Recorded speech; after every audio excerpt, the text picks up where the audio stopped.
saya ingatkan juga, jangan menggigit orang yang benar.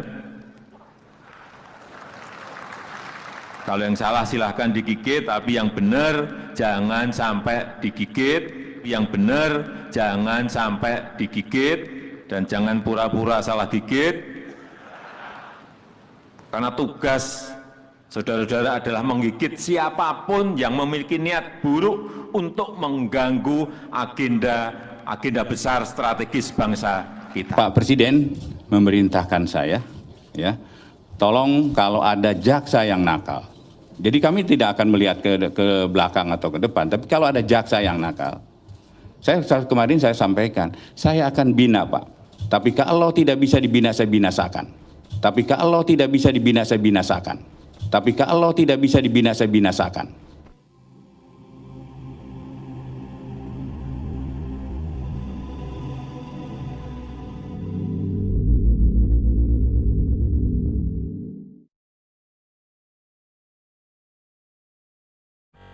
Terkait pola penindakan yang akan dilakukan terhadap oknum jaksa nakal masih dirahasiakan.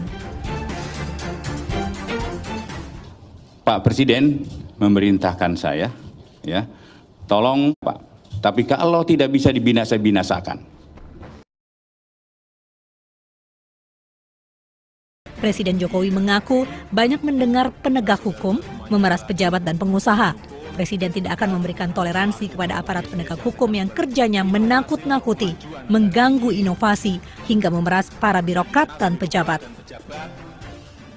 Kepada para penegak hukum, Kapolda, Kapolres, Kejati, Kajari, Ketua Pengadilan Tinggi dan Negeri, tugas saudara-saudara semuanya adalah menegakkan hukum, mendukung agenda strategis bangsa, dan saya ingatkan juga, jangan menggigit orang yang benar. Kalau yang salah silahkan digigit, tapi yang benar jangan sampai digigit, dan jangan pura-pura salah gigit. Karena tugas saudara-saudara adalah menggigit siapapun yang memiliki niat buruk untuk mengganggu agenda besar strategis bangsa kita. Yang kerjaannya memeras para pelaku usaha. Saya mendengar banyak sekali, ini akan saya inventarisasi dan saya akan perintahkan nanti entah ke Kapolri, entah ke Pak Jaksa Agung. Ini ada ini, di Kejari ini, di Kejati ini, di Polda ini, di Polres ini. Tolong cek, langsung copot, pecat, itu aja udah. Kejaksaan Agung telah meminta gubernur, bupati, dan wali kota menolak permintaan uang, barang, intervensi, dan intimidasi dari jaksa nakal di daerah. Kejaksaan Agung meminta kepala daerah jangan segan melaporkan upaya intervensi dari jaksa di daerah melalui hotline laporan pengaduan, Adiaksa Comment Center, maupun aplikasi Pro Adiaksa. Jaksa berkeyakinan bahwa sudah melaksanakan kegiatan pembuktian dari tahapan sidang sebelumnya, dan pada saat penuntutan kami mengajukan tuntutan dengan menerapkan pasal 285 KUHP ayat 2, di mana pasal 285 junto pasal 65 ayat 1 KUHP. Di situ kami mengupayakan untuk menuntut dengan ancaman maksimal. Karena pasal 285 KUHP ini adalah 12 tahun, maka ditambah 1/3 dari pasal 65 sehingga totalnya menjadi 16 tahun. Itu yang kami ajukan. Dan dalam persidangan teman-teman sudah membuktikan bahwa tidak ada hal yang meringankan. Dari replik ini kami tidak melihat beberapa pertanyaan substansial untuk dijawab oleh JPU. Contohnya adalah, pertama, ketika kami mempertanyakan dua peristiwa. Satu, peristiwa kejadian pertama, yaitu bagaimana kisahnya ketika dari proses wawancara jam 7 pagi, kemudian baru konstruksikan jam 11. Itu satu. Tidak dijawab juga itu. Artinya dengan tidak dijawab itu berarti peristiwa itu sangat mungkin itu peristiwa yang fiktif. Kalau dia memang betul, pasti bisa dijelaskan kan, bahwa jam 7 sampai jam 11 ketika sudah buka baju berdua, telanjang berdua itu ngapain? Kenapa kok pemerkosaannya disebut jam 11? Ada nggak peristiwa pemerkosaan, orangnya sudah sama-sama buka baju, menunggu 4 jam dulu baru kemudian pemerkosaan terjadi? Ada nggak? Ini kan akal sehat kita yang bicara ya. akal sehat kita bicara, dan itu peristiwa dari dakwaan. Dakwaan di tuntutan disebutkan, kita pertanyakan, tolong jelaskan bagaimana peristiwa itu. Kalau menurut saya, kalau kita 4 jam nggak pakai baju, nggak ngapa-ngapain, masuk angin lah. Itu Ustaz. Kemudian yang kedua, peristiwa yang kedua juga tidak ditanggapi. Peristiwa kedua adalah bagaimana jam 2.30 dini hari yang mengaku korban ini dari pondok ke Puri Pandaan yang jaraknya 30 sampai 45 menit naik kendaraan. Bagaimana caranya? Karena di dalam dakwaan disebutkan bahwa dia perlihatkan WA kepada saksi Basit, kemudian dia diantar oleh Edwin, ditemukan oleh Aji. Semua saksi itu menolak peristiwa tidak pernah ada. Nah, tadi di dalam replik satu pun tidak bisa menjelaskan itu. Bagaimana si perempuan ini jam 2.30 datang ke TKP? Tidak dijelaskan. Artinya apa? Kan tidak mungkin orang itu ujuk-ujuk terbang langsung masuk kamar kan? Pasti ada proses kan? Nah, kita suruh jelaskan. Tolong jelaskan bagaimana peristiwa itu, karena saksi yang disebutkan dalam dakwaan sudah menolak peristiwa itu. Itu tidak ada jawaban. Artinya apa? Dua peristiwa itu tidak dijawab.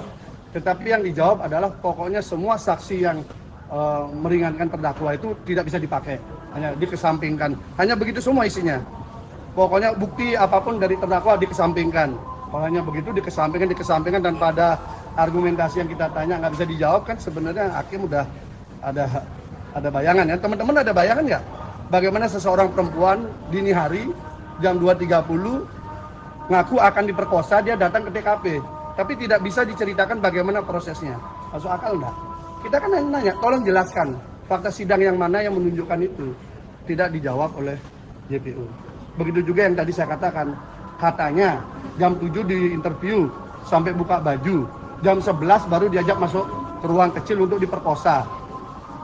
Ada nggak pemerkosaan seperti itu? Yang saya tahu, bangunan pemerkosaan itu adalah ada nafsu birahi seseorang laki-laki yang tidak bisa dia tahan, sehingga begitu ada kesempatan maka dia akan lakukan semaksimal mungkin. Itu pemerkosaan. Tapi kalau sampai 4 jam diam sama-sama telanjang nggak ngapa-ngapain, jam 11 baru kemudian pemerkosaan terjadi, ya saya kira cerita fiksinya kurang lengkap pada para penegak hukum, Kapolda, Kapolres, Kejati, Kajari, Ketua Pengadilan Tinggi dan Negeri. Tugas saudara-saudara semuanya adalah menegakkan hukum, mendukung agenda strategis bangsa, dan saya ingatkan juga jangan menggigit orang yang benar. Kalau yang salah silahkan digigit, tapi yang benar jangan sampai digigit, dan jangan pura-pura salah gigit. Karena tugas saudara-saudara adalah menggigit siapapun yang memiliki niat buruk untuk mengganggu agenda besar strategis bangsa kita. Yang kerjaannya memeras para pelaku usaha. Saya mendengar banyak sekali, ini akan saya inventarisasi dan saya akan perintahkan nanti entah ke Kapolri, entah ke Pak Jaksa Agung. Ini ada ini, di Kejari ini, di Kejati ini, di Polda ini, di Polres ini. Tolong cek, langsung copot, pecat, itu aja udah. Terkait pola penindakan yang akan dilakukan terhadap oknum jaksa nakal masih dirahasiakan. Pak Presiden memerintahkan saya, ya, tolong kalau ada jaksa yang nakal. Jadi kami tidak akan melihat ke belakang atau ke depan, tapi kalau ada jaksa yang nakal, kemarin saya sampaikan, saya akan bina Pak. Tapi kalau tidak bisa dibina, saya binasakan.